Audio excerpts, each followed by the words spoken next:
आज का दिन हम यहाँ पर बैठे हुए जो सेलिब्रेट कर रहे हैं, सभी बच्चों को पता होना चाहिए कि हम यहाँ पर क्यों बैठे हैं।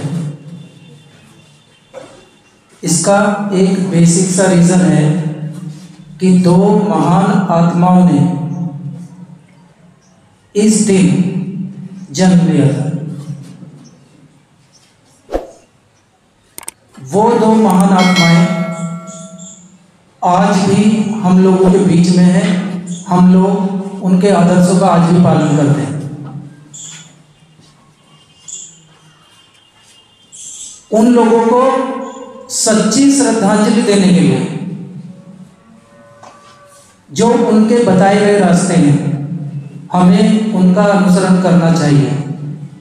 गांधी जी एक अहिंसावादी और सत्य को पूजने वाले व्यक्ति थे, तो हम लोगों को भी हमेशा यह प्रयास करना चाहिए कि जो अहिंसा है और सत्य है, ये दोनों हमारे चरित्र में रहें। शास्त्री जी सादगी के एक रूप थे,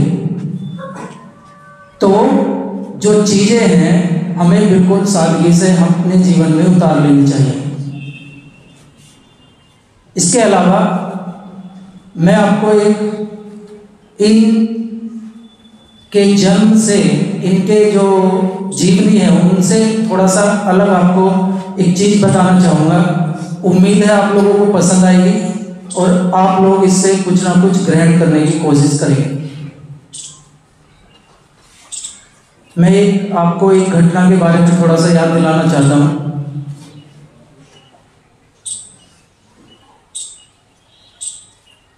अभिमन्यु, महाभारत के युग में जो अभिमन्यु का वध हुआ था, आपको शायद ध्यान होगा, आपने टीवी में कई बार देखा होगा।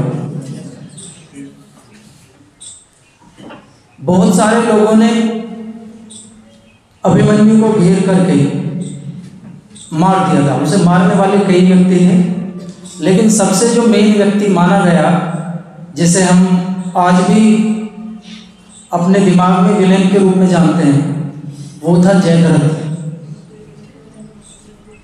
ऐसा माना जाता है जयद्रथ ने उसके मरने के बाद भी उस पर कई बार पैर से हमला किया। ये वाली बात उस दिन दुर्भाग्यवश क्या हुआ, अर्जुन उनके आसपास नहीं थे। अर्जुन कहीं दूसरी जगह युद्ध कर रहे थे। जैसे ही शाम हुई, अर्जुन को पता लगा कि इस तरीके से अभिमन्यु का वध कर दिया गया और इन लोगों ने यह वाला काम किया, जो ये काम था मारने का, इन लोगों ने किया। लेकिन सबसे ज़्यादा जो एक तरीके से जो काम नहीं होना चाहिए था वो किया जयद्रथ ने। तो उन्होंने आवेश में आकर एक डिसीजन ले लिया कि मैं जयद्रथ को कल शाम तक नहीं छोड़ूंगा, उसे मार दूंगा। इस बात को सुनकर के जो कौरवों की सेना थी वो बहुत ही ज़्यादा प्रसन्न हुई, जबकि पांडव जो थे बहुत ज़्यादा विचलित हुए, बहुत ज़्यादा परेशान हो गए कि एक दिन में वो जयद्रथ को कैसे मार सकता है। यहाँ से काम शुरू होता है श्री कृष्ण का।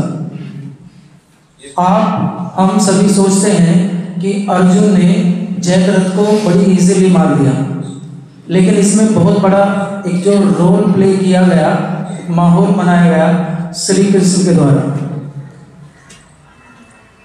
कौरवों की सेना एक ऐसी सेना थी जो भगवान से युद्ध लड़ रही थी, तो वो सेना इतनी कमजोर भी नहीं थी, या थी।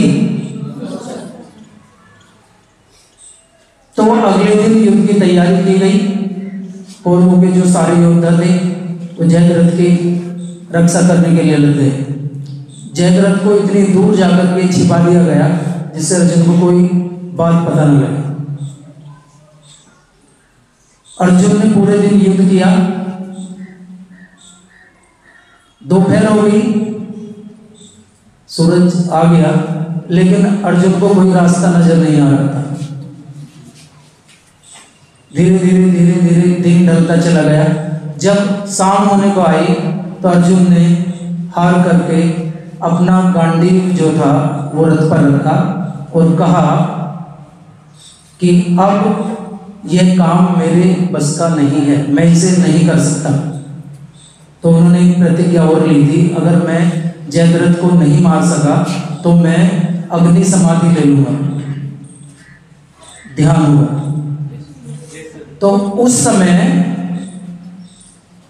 कृष्ण ने एक माहौल बनाया। क्या?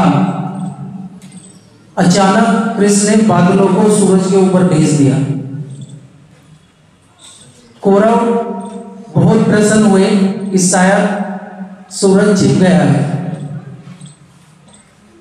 सारे के सारे जो कौरव हैं वो हंसी खुशी मनाते हुए इधर उधर घूम रहे थे। तभी कृष्ण ने उस बादल को हटा दिया। तो जैसे ही सूरज दोबारा निकला, कृष्ण ने कहा कि अर्जुन, अभी शाम नहीं हुई है, सूर्यास्त नहीं हुआ है, आप अपना गांडी उठाइए और जयद्रथ का वध करिए। तो कहने का मतलब ये है, जीवन में हमारे भी समस्याएं आ जाती हैं और उस तरीके से समस्याएं आ जाती हैं जब हम चारों तरफ से घिर जाते हैं। अभी आप बच्चे हो, आपको उन चीज़ों का थोड़ा कम ज्ञान होगा कि समस्याएं क्या चीज़ हैं, डिफिकल्टीज क्या चीज़ हैं। जीवन इतना आसान नहीं है जितना हम समझते हैं। तो जब हम समस्याओं से घिर जाएं तो उस समय हमें अपना दिमाग का इस्तेमाल करते हुए एक ऐसा माहौल बनाना चाहिए जिससे कि हम उन समस्याओं पर पार पा जाएं। समस्याएं चारों तरफ हैं, केवल अर्जुन ही ऐसा व्यक्ति नहीं था जिसके जीवन में समस्याएं थी। हर व्यक्ति के जीवन में अगर आप किसी लेसन की तैयारी कर रहे हैं तो समस्याएं उसमें भी हैं, समस्याएं मैथ में भी हैं। लेकिन समस्याओं का होना इसका मतलब ये नहीं है कि हम चीज़ों को छोड़कर चले जाएं। समस्याओं को स्वीकार करिए और कोशिश करिए उन्हें पार करने की। और ये चीज़ें कहाँ से आएंगी बताइए? चीज़ों को, जो समस्याएं आई हैं, उन्हें पार करने की जो टेक्निक्स हैं, जो विधियां हैं, वो कहाँ से आएंगी? वो अच्छे लोगों के संपर्क में रहने से आएंगी। अच्छे लोगों के, जो इस तरीके की समस्याओं से गुजर कर आए हैं, उनके कांटेक्ट में रहिए, अच्छी संगति का अनुसरण करिए। और जब आप इस तरीके की संगत में रहेंगे तो आपको चीज़ें आसान लगना स्टार्ट हो जाएंगी। जो बड़े बच्चे हैं, मैं मानता हूं कि मेरी बात को वो ठीक तरीके से समझ रहे होंगे। संगति बेहद जरूरी है। अगर एक बच्चा जो इंग्लिश बोलता है, जो अपने हर काम को समय से पूरा करता है, लेकिन वो पिछले 1 महीने से ऐसे व्यक्तियों के संपर्क में है जो इस तरीके का कार्य नहीं करते, उनकी जो भाषा है बिल्कुल गलत है, गाली गलौज वाली भाषा उनकी होती है, तो वो 1 महीने बाद उसका जो इंग्लिश बोलने का जो फ्लो है वो सारा खत्म हो जाएगा। तो संगत बेहद जरूरी है। आप स्कूल में आते हैं, स्कूल एक अच्छी संगत का काम करती है हमारी लाइफ में। तो बड़े बच्चों का कर्तव्य यह है कि अपने से छोटे बच्चों को अच्छी संगत प्रदान करें, चाहे वो यहाँ बोलने की हो, चाहे क्लास में रहने की हो, चाहे डिसिप्लिन की हो, चाहे और किसी चीज़ की। हमारा बड़ों का कर्तव्य है कि हम अपने से छोटे जो भी हैं उनके सामने एक सही उदाहरण पेश करें।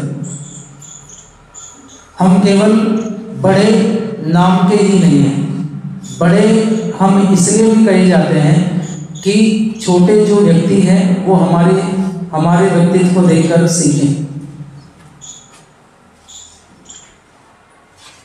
हमें भी गांधी जी के विचारों पर और शास्त्री जी के जो विचार हैं उन पर हमेशा चलने का प्रयास करना चाहिए, और यही शिक्षा आपको हमेशा जेनेटिक परिवार की ओर से देती